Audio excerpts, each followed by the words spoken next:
Like that part of being, I guess I'll say, emo famous, right? Emo famous is cool, right? And then also I can just walk into a McDonald's and nobody knows who the heck I am, which is fantastic. And I don't think The Rock can do that. Right. You know yeah. what I mean? Yeah. He's in trouble. It's all Uber Eats deliveries for him.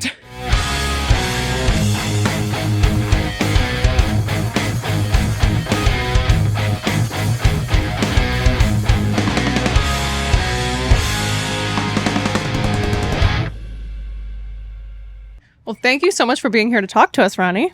Thank you, Kelly. We're here at Road to Warped Tour. Did you ever think that you'd be playing another Warped Tour show? Honestly, I didn't think I would still be alive. You know what I mean? If it was like, I'm feeling pretty old, not gonna lie. And the funny thing is people make fun of me for looking old, and I'm like, hey, guess what? It's because I'm old. Yeah, nothing wrong with that. Right. What it means is I didn't die yet. Right. And that's it. Beats the alternative. Yeah. So I'm sure you have many, many memories from Warped Tour. Oh, yeah. Do you have any favorite standout memories from playing over the years? You know, I've told this story many times, but if you haven't heard it, I'll tell again. I'm like pretty known for like getting things right, you know, being very like just like on the numbers kind of person.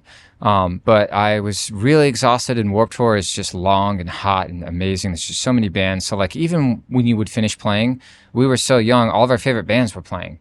So the first couple of years we were on the smaller stages, and we just spent all day after we played watching other bands. So we're even more exhausted than the fans because they only go to Warped Tour 1 day a week. We're at Warped Tour 7 days a week, just getting beat by the sun, you know what I mean? And performing, and then going and jamming out to all those bands. So you get pretty worn out. So one day I pulled in, there's a little, you know, a system to Warped Tour. There's a lot of shows, this, that. I pull into where we're supposed to be in the parking lot, which is usually full of semi trucks and vendor carts, and other bands pulling in, was empty.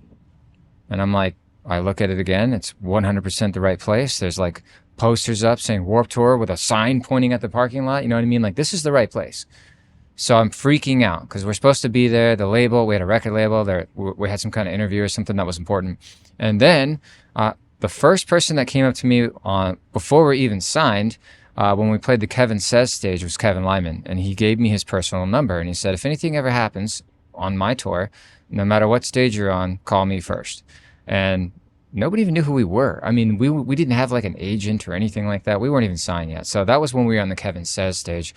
Then the album came out, whatever, and we were on the Volcom stage. That's when this happened. So I still had his number in my phone. Thank God I didn't change my number, right? Called him. I thought we were in big trouble. And he just goes, I go, where is it? I don't know what's going on. I don't see anybody. And he goes, I was like, did I do something wrong? Where is everyone? And he goes, I thought I was late or early or something. I couldn't figure out what was going on. And he goes, where are you? So I told him where he was. And he was like, well, the bad news is you're definitely not going to make it today. And I was like, wait, what? How's that possible? He's like, but tomorrow you're going to be the first band in the parking lot. And I was like, oh. So my brain skipped over a city and I went all the way to the wrong state. And everybody was scared that we were going to get thrown off the tour. And all he said was, I'm glad you're safe. Oh my God. So for all the crazy stories you hear about Warped Tour, I like to tell that one. Although it's not very interesting and it's very long-winded, because I was so anxious and so nervous that I was going to get in trouble, like every young person feels, that I was like almost about to do something super drastic. But instead, I called somebody and look what happened. It was all good and he was super cool. So that's why I'm sharing that story, because I'm a dad and you guys need to hear it. Dad lessons from Ronnie. That's right. Now, taking it back a little bit further, what initially inspired the formation of Red Jumpsuit? My brother, Randy, who plays rhythm guitar, and I started playing music together when we were like 8. He started a bunch of different bands over the years. The first one was called Radioactive Fungus Monkeys. Wow. Then he started another band called, I don't remember the second name. And then I started a band with my friend from high school called Burnout. And then finally, him and I were like, well, let's try a band together, you know, because we're brothers. So like we both played music, but we didn't always play in the same band. And then we did and didn't. And then anyway, so then we joined a band together. And then, even though we had the band together, this is how brothers are. Are you guys following with me? Did I lose you yet? I'm here. Welcome to the family tree, man. It's complicated. So we finally got into the band together and it was doing really well. We were like selling merch, like playing shows, building a fan base, like what you do in pre-internet. You know, it was like things were going well. And then we both wanted to write songs different from that band. You know what I mean? So we splintered off, both of us. We stayed in that one band, but he went this way and I went kind of emo punk. And that's to answer the question that was asked me. Why did I start it? Because I was in a metal band and I played drums. And we were very like math metal, kind of like the band we were talking about earlier. Periphery? Starts with a P. There you go. We were like that way back in like 2001. No joke. We were not as good as them, but like that was what we were going for. Definitely on the drums, you know, I was pretty on par with that band, but the guitar that they do is just so like, you know, I'm not going to say we were close on that, but the idea of where they went is what we were thinking. And a lot of musicians, I mean, how do you think they became a band? Because when they were younger, they were thinking it, right? So there's something in the world that wanted that band to happen, Periphery. So it's amazing that it did happen, right? Because it was inevitable. It was inevitable. We even knew it way back then. You just have to be as good as they are to play that music. That's the problem. Yeah. And they are that good. So hats off to them. But, you know, we were thinking about all of that kind of stuff, different genres and whatever. And I just loved emo, pop punk. I mean, it just made me feel like, I don't know how to explain it, just like understood, I guess. A lot of the other genres I couldn't relate to on a personal level when it came to the lyrics. But when it came to like the Used, and you know, even the bands before the Used, like Sunny Day Real Estate, but just whether we're talking about Midwest emo, and then here comes the argument, you know, or like new emo part 1 or whatever. I guess this is new emo part 2 now, this wave. I don't know all the details, man, but I like all versions. I like the whole rainbow, the whole spectrum of emo and pop punk and post-hardcore, and that's just where I felt natural. So I started writing songs in that genre, and for 22 years I've been hiring and firing my friends. That's it. That's the whole story. Awesome. Did you have a moment where you realized like, oh, this is going to be my whole career? Well, everybody kept quitting on me because their parents at first were like, this kid's crazy. He thinks he's going to make it a band? Like, like, you know, I'm like a clown. And I was like, well, I realize it sounds clowny. You know what I mean? Like, it's almost as bad as saying you want to be an astronaut. It's pretty close. You know what I mean? Like, oh, I want to be a famous musician. But the thing is I never said famous. Right. Right? They said that. I could give a crap less about that. And I mean, I don't think anybody really does care about it, except for the people that obviously care about it. You know what I mean? Mm-hmm, yeah. If you're putting yourself out there because you like being famous, we know, because it's obvious. You know, everybody else just does not care at all. It just comes with it, like the candles on the birthday cake. And, you know, you learn how to navigate it and not try to turn into some crazy weirdo. But at the same point in time, you realize that, like, some people actually get, like, serious joy from meeting you and shaking your hand. Right. And you're like, okay, I was going to shake your hand anyway, but this is cool that like you're about to actually feel something positive today. So of course I'm going to do that. Okay. You know what I mean? So like that part of being, I guess I'll say emo famous, right? Emo famous is cool. Right. And then also I can just walk into a McDonald's and nobody knows who the heck I am, which is fantastic. And I don't think The Rock can do that. Right. You know what I mean? Yeah. He's in trouble. It's all Uber Eats deliveries for him. Is there like a fan interaction that you've had that really sticks with you?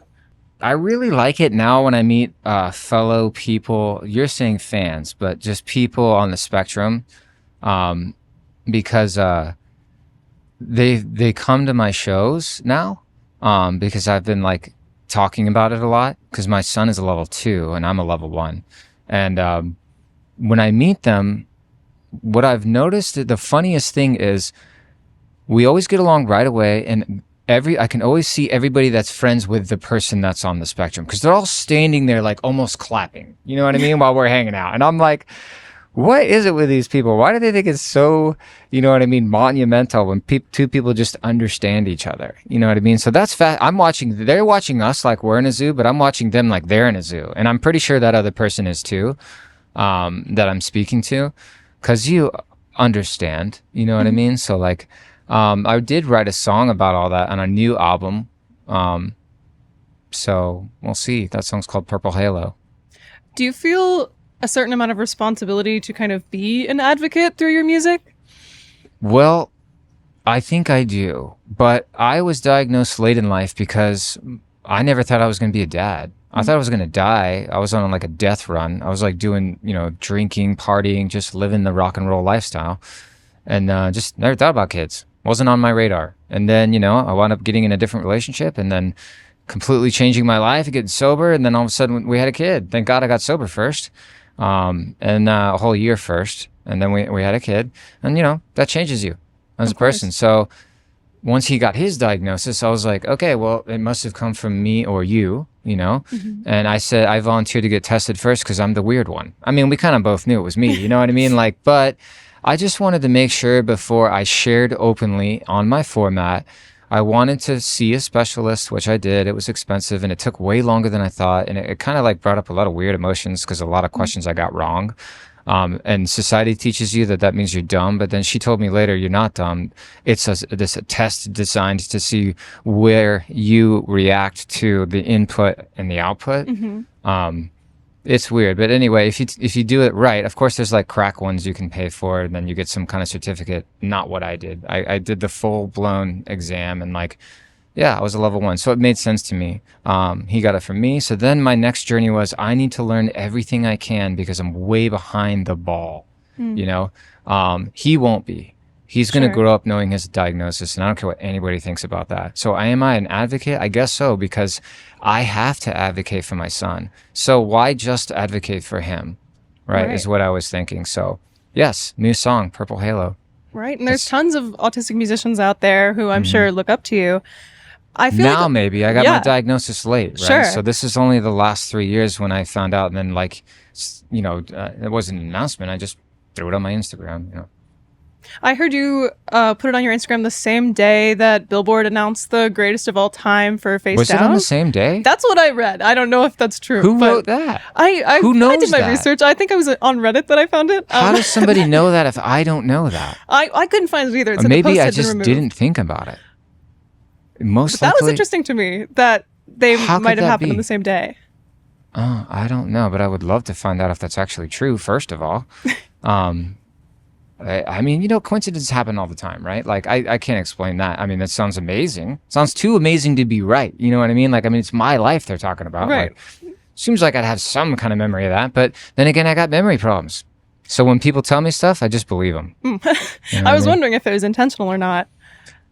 I don't even remember that being Well, there real, we but go. is it real? I don't know. Could somebody tell me? If it is real, I have no explanation because I don't remember it, but I do little dumb stuff all the time. I don't know about you guys, but I wake up in the morning, post something on Instagram, and go about my day. So I don't necessarily know what's going to happen later that day. Right. How could you see into the future? Sure. You know what I mean? How could you?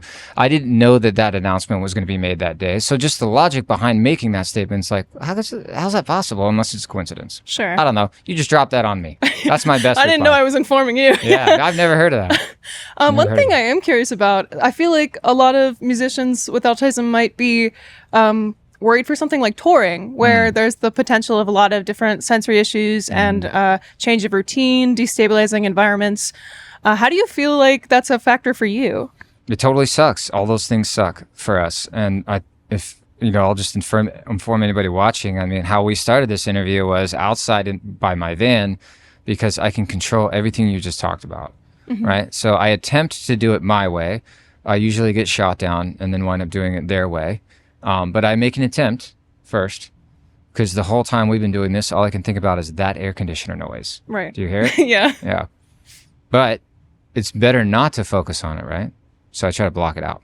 Right. But in my van, it's silent, as in the absent of sound. No, some people might think that that's kind of counterintuitive to the genre of music that you make or being a musician at all. Do you feel like your music is also sensory seeking? There's a sensory seeking aspect of it for you? The music itself? Yeah. I don't know. I've never considered that. That's a very interesting question. Just with the intensity and things like moshing even. Right. So there's an energy there. I see what you're saying. Yeah. Being produced and then expelled from the waves, from the audio waves. Yeah, I mean, clearly it must be, right? Because it's you can quantify, like you said, by seeing a mosh pit or people clap and have fun. Yeah, I would like to think if they are feeling that, the lyrics kind of let you know what I'm trying to make them feel. And that would always just be, number one, I can probably relate to you because I was a crazy alcoholic party animal, and now I'm the complete opposite. So no matter which one you are, if you're in the middle, I've actually been in all three. Right. So that's the only thing that we say. It's not a I told you so. It's a not I know more than you. It's somehow I'm still alive. Here's how I survived. And that's kind of like how I write songs. Again, that's why Purple Halo is essentially kind of about me accepting my diagnosis, I guess. I mean, that wasn't a flag I was trying to wave. Sure. But I do want to tell my son one day, really, I just write songs for my son a lot. And then people will say, oh, that sucks. It doesn't sound like Facedown. And I'm like, cool, I don't care. I literally wrote it for my kids. Right. So cool. Right. They It's don't not for get you. it. They don't understand that, like, none of that was written for them. Right. That song was about my mom, not them. It wasn't for them. I mean, it's amazing what we did with it and what we still do with it, and all the organizations that we work with. But what kind of person would write that song for, like, the masses? I've never even considered writing that way. Right. I'm not sure you even really could effectively some with people- your style of music. Yeah, not in this style. Correct. Yeah, because it's so confessional and specific. Correct. Not in this style. Maybe like, more like a commercial type setting. Sure. Right? Yeah. Football game, something like that. Yeah. Pop. Yeah, I guess that's what pop sort of is. Yeah, and that's okay. I like pop. It's just not me. Right. Yeah, but I'll listen to it. I'll turn it up to 12. I like Miley Cyrus. Oh yeah, she's great. Who doesn't? You know what I mean? And all the ones, Taylor Swift, all of them, Beyonce. Dang, are those. I guess I mainly like female pop. Yeah, Good for you. because they're amazing singers. Totally. Oh my god. Yeah, better than me. Do you feel like a lot of the emotional release comes from your lyricism then for you? Yes, I would say all of it. I don't feel too much release from singing the notes. I'm actually a drummer. I'm the original drummer. That famous do-da-do-do-da, I wrote that. So, that's probably my most proud accomplishment. But I just try to write lyrics that, like, there's some songs that literally, like, I guess some people don't like music, right? I've heard that. Sure, yeah. I can't imagine that. But Me neither. I played tuba in the orchestra when I was like 13. Awesome. All the way until college, and then I got a scholarship to play tuba in the orchestra. So my first like 7 years of music was like not in a rock band. And the first thing you learn in this orchestra is to listen to everybody. Like, so you're listening to like 32 different people all at the same time. And yeah, you're following a maestro or conductor or student or whoever, but you get able to like listen your way into a like existence, almost like an alternate reality, because everybody's doing it in unison, which is very similar to ancient like Gregorian monks, right? Almost a chanty type state. And you can achieve like a collective consciousness. Ask anybody who's played in a professional orchestra, but they got to be professional, because when you're still learning, you get notes wrong and throws the vibe off. But you can achieve this like high level of consciousness with a group of musicians. So I wanted to attempt to do that in a rock band. That's a very I was cool like, goal. hey, maybe I can get there. That cool, just like, whoa, where I'm like flown in this rock in a rock band. I wanted to see if I could do it. Do you feel like you have? Oh yeah. I mean, that was proven pretty quick, like even with my first, like, I guess you would call lineup, but it's not a lineup. See, like with my band, we already had a different band called Dishonest. My brother was a singer and I was a drummer. This was just a side project I did on my couch like this one with an acoustic, and some of my friends came over and jammed with me for like 6 months. And so, I mean, he guess was the drummer. We didn't play a show, and then he had to go to college. So like, but technically he's the original drummer, I guess, but we weren't even actually like, we didn't play a show yet. So like, that's when people were like, oh, I missed this member. I'm like, cool, man, whatever, dude. Like, it's just me. My friends have come and gone. I don't know what to tell you. Like, it's just been me. Right. And you evolve. That's it. Yeah. So did I achieve it? I think so. With many friends over the years. They were able to do it too, so we just, and some of them stayed and left and whatever, for whatever reason. Life is long. When you're in a band that long, people make choices like getting married, having kids. It's not always about like, oh, I hate that guy. That's just, what makes the news. Yeah, life happens. Sometimes it's boring and just, hey man, I'm tired of touring. And I'm like, all right, well, I can't afford to stop. So see you later. It's been fun, Now you put out a single a little while back, Home Improvement. Yeah. I heard that was originally done in 2004 and that this was now its own re-recording and release. Yeah. Why make the choice to re-record? Well, there's always this like, when you've been in a band this long, like there's like, I guess what you would call like the OG fans, There was this Tool song a long time ago that said OG, and now everybody says it ever since then. That was in like the early 90s. But what it means is original gangster, right? So only people my age will know that. So that's what it actually means. It has a meaning. So the OG Red Jumpsuit fans, they know about all the unreleased tracks. I released like, I don't know, probably like 8 or 9 songs right before I got signed to Virgin. So they were all played locally in the Southeast, like Georgia, Alabama. We could only tour on the weekends because we also had jobs. You know what I mean? So wherever we could get to and back to work by Monday, that's where we did it. And a lot of these people just remember those songs. You know what I mean? Like they were cool. You know, they're a little juvenile, but fun. If you watch Home Improvement, you'll see what I'm saying. So we're not like shying from that. When I wrote that stuff, I was like 20 years old. Right. So I'm kind of like dressed how I was when I was 20. And I look older because I'm older, right? So it's not a new song. So I'm not going to pretend it's a new song, sure. Right? So everything was on purpose. But we wanted it to look like we filmed it back then. So I think we nailed it. I mean, if you watch it knowing that that was the plan, it's pretty amazing what we pulled off. And we did it in like 2 days and like no money with most of our own gear. You know what I mean? That's so awesome. like it was cool how it came out. And there's also a guest star. I mean, you brought it up, not me. I didn't know we were going to talk about the video, but I'm not going to tell you who he is. But there's a famous person in the video and it's not me. Ooh. So there you go. We'll Figure it find out, guys.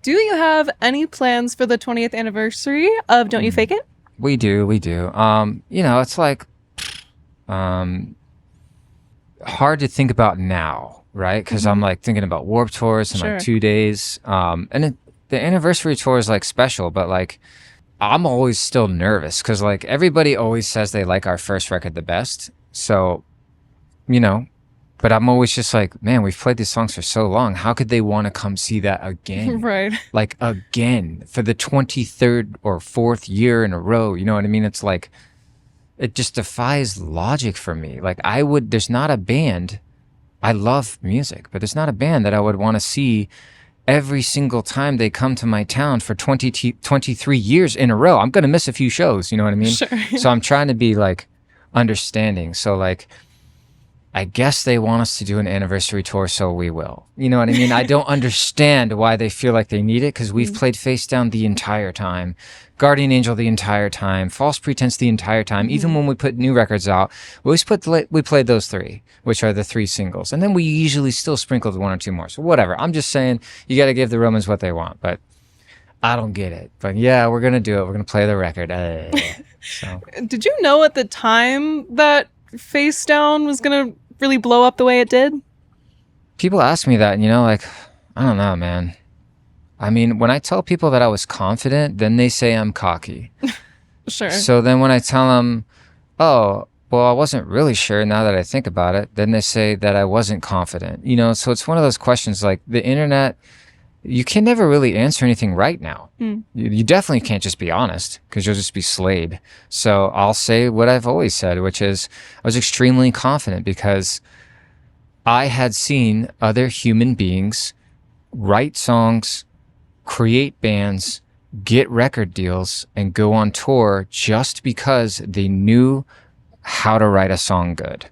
So I spent all of my time, years, working on my songwriting. Not all that other stuff. Sure. And then when I finally got awesome, in my opinion, at songwriting, then I started jamming with my buddies. Like, oh, I got this one, I got that one. Because in the meantime, I was in the other band with my brother.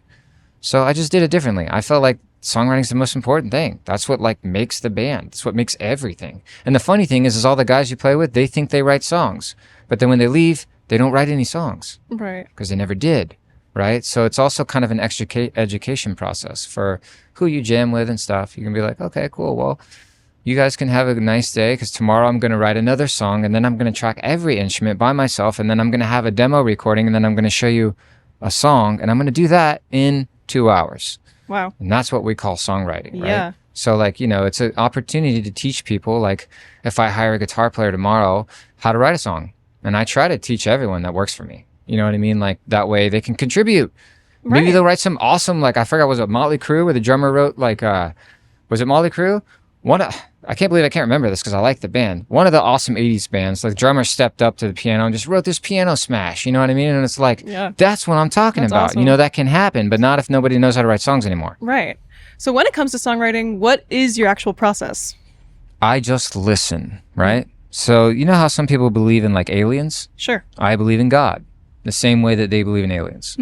I believe that God gives me power. This is not a secret or a lie. So what I do is I tune my guitar. He doesn't do that for me. Make sure the strings aren't dead, battery's good, you know, do a little gear check, make sure I'm like feeling creative, which sometimes just a walk can do that. I try not to ever write in a bad mood. That's a rule because I don't feel connected. Then I feel like I can write in a bad mood, but the songs come out not as good because they're coming from me. Like I'm forcing them out, like this is how you write a song. So they come out, some bands may be like, I'll take that song, but to me, they're not good. The ones that are fantastic, the ones that I think have a special glisten to them, they just come to me from him.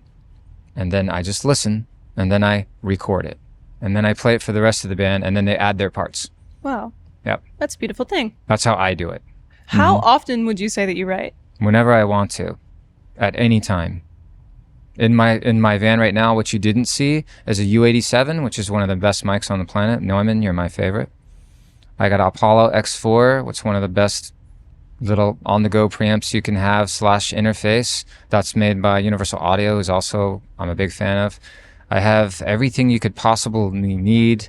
Gear-wise, I can isolate my sound. I can track anywhere on the side of a mountain. I got Starlink, so I can send it to producers or mixers, or I can just produce and mix it myself. I record and write whenever I want, at any time, at any place, except for when I'm on a plane, which I try to avoid. That's fair. Do you feel like you ever go through dry spells, or are you pretty consistent? I never have once. Wow. Because I'm not writing it. I don't think God has dry spells. I see what you mean. You're not sure, receiving though. it. Yeah. Yeah. Now, the ones I write, which is the ones that most people don't like, there's always a couple of those on the record. I still throw a few on there because it keeps me humble, right? Because I'm like, there's a part of me that's like, oh, maybe one of those ones you write's going to go big one day. So far, they have not. So I'm happy to report they have tanked every single one of them. But it's a reminder. It's a reminder to me, and I need something like that because I'm in recovery. All right. So people who are in recovery, and if you don't know what that means, it means I don't drink alcohol anymore at all, and I haven't had one sip in 10 years. That's what that means. Because when I drink it, I go insane. So some people are totally fine, right? So when you're in recovery, you learn a couple of things that I already talked about. So this should all be obvious to anybody watching before I even started talking if I told them I was in recovery. You know what I mean? Yeah. So there you go. Well, I'm very happy for you personally. Thank you. This is kind of taking a random left turn a little bit, but that's because you're talking to me. I saw a clip on your Instagram actually where it was an old interview where you had said that Red Jumpsuit only sleeps for about 1 to 3 hours a night. Is that still true? Well, Randy, my brother, he has a form of, man, I wish he was here right now. He could explain it to you better than me. It is a medical condition. Sorry, Randy. I don't know exactly what it's called. I should. That's terrible that I don't. But it's a form of narcolepsy. Okay. There's 2 or 3. I was just talking to him. That's why I'm like, because he just told me. I wanted to know how to say it. Because it's embarrassing that I don't know what he has, but he has a condition just like I do. I have autism. He doesn't have that. He has narcolepsy, which is also neurological. So obviously we have some genetic neurological issues in our bloodline. So yeah, he knows all about it. You know what I mean? So I have not nearly as bad as him sleep problems, which is common for people on the spectrum. But when I can get everything right. So when we did that interview, nothing was right. And I didn't have my diagnosis yet. So I just thought I couldn't sleep. Right. After I got my diagnosis, I learned all about sensory techniques. Now when I do all of those, I sleep like a rock. He doesn't. So that answers your question, I hope. Totally. You got sort of the bigger picture for what was going on with you. I had no idea. But once I got everything right, by following advice from people on YouTube saying oh, if you just found out you've been advised. I mean, I had to literally learn about it from YouTube, you know what I mean? But I'm thankful they were there. Yeah. Thank you, all you guys out there who are sharing your stories. I watched all your videos, you know what I mean? It's cool. Is it hard to sleep on tour or have you found a system? No, because you guys saw my van. So, I can control everything. If it's too loud, I can just drive in any direction that I pick until it's quiet. You see how easy that is? Yeah, that is nice. I don't have to use a phone or a guidance or a nav. You just roll the windows down, and when you don't hear anything anymore, it's quiet. Roll over. Nice. Yeah. I have, I guess, one more question for you. Okay. And that is, 20 years from now, what do you want the legacy of Red Jumpsuit to be? Well, we always joke around, and I feel like every band that's been in a band as long as I have, their like grand wish is to like have their kids take over the band. Have you noticed that? So it's actually started way back in the day, you know, like it's always been this kind of obsession with bands because like most of our kids are like musically talented, right? So John has a son, I have a son, my brother has a daughter and a son. So that's a 4-piece. So in 20 years, if they all want to do it, we all already decided we would not force it on anyone. And Joey has a daughter too, so she could probably sing. Point is, we have enough kids to pull it off. We have the human beings necessary statistically to make it happen. Probably even a couple extra. We could even have a piano player and some backing vocalists. We could go full Leonard Skinner with it. But the point is, do they even want to do it? Sure. Right? I mean, they grew up watching us be gone all the time. We made enough money to get by. We weren't wanting, but like, you know, we're not rolling in the dough. So like, will they want to? I don't know. But if they do, we would like to just hand them the band songs and the logo and say, now it's your turn. That would be awesome. Go have a good time. Yeah, I'm sure that'd be so fulfilling for you. Right? That's my answer. Awesome. But probably the world's going to blow up before that. Oh, yeah. I mean, yeah. Womp womp, unfortunately. Yeah. Sorry. Oops. I guess that's the note we're Should have voted for the other one. Oops. Oops. Well, thank you so much for talking to me, Ronnie. This has been great. Thank you very much. I enjoyed it. Good luck in the future with the broadcasting. Thank you, and good luck on the rest of your Warp shows. Thank you. It's going to be hot and great.